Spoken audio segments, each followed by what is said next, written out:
کہانی کا آغاز جنگل کے خوبصورت مناظر سے ہوتا ہے، جہاں ایک پچہم مختلف جانوروں کے ساتھ کھیلتے ہوئے دیکھا جاتا ہے۔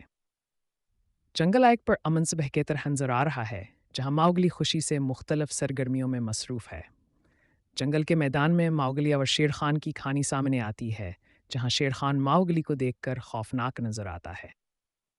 شیر خان کی گرجتی ہوئی آواز جنگل میں گونجتی ہے، جس کے نتیجے میں سب ڈر جاتے ہیں۔ ماؤگلی اپنے دوستوں کے ساتھ چاند کی روشنی میں بیٹھا بات چیت کرتا ہے، جہاں وہ اپنی قوت کو محسوس کرتا ہے۔ ماؤگلی ایک آگ بناتا ہے جس سے جانور متاثر ہوتے ہیں اور شیر خان پیچھے ہٹ جاتا ہے۔ شیر خان آگ سے ڈرتا ہے اور پیچھے ہٹ جاتا ہے۔ جانور راحت کی سانس لیتے ہیں۔ ماؤگلی جنگل کے دوستوں کے ساتھ جشن مناتا ہے، جو دوبارہ جوانی اور امید سے بھرا ہوا ہے۔ کہانی کا خاتمہ جہاں اخلاقی سبق فراہم کیا جات کہ اچھائی ہمیشہ فتحیاب ہوتی ہے۔ آپ سب کی مدد کے لیے میں شکر گزار ہوں۔ ہم ہمیشہ تمہارے ساتھ ہیں، ماوگلی۔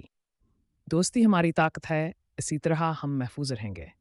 ہم سب ایک ساتھ ہیں اور ہماری طاقت ہماری یکجہتی میں ہے۔